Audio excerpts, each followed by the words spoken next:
Excel is a key application in the Microsoft 365 Office suite. I'm sure you've heard of Excel, but are you familiar with what it's used for?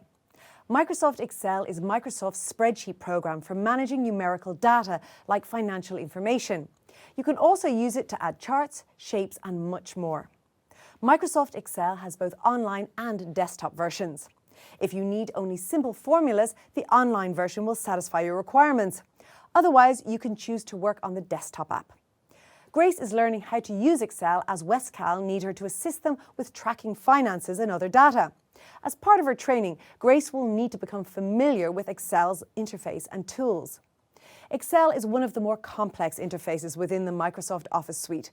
But don't worry, here's an overview of Excel's interface.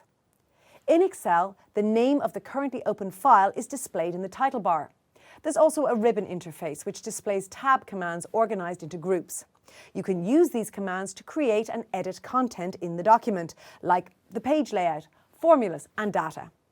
Next is the formula bar, in which you can enter data into a cell. Below this is the work area. This displays the data in your current file that you're working on. Finally, there's the status bar. This bar displays running calculations and other information about the workbook. And that's your overview of Excel's main features and interface. You're now ready to begin exploring Excel and its numerical management features.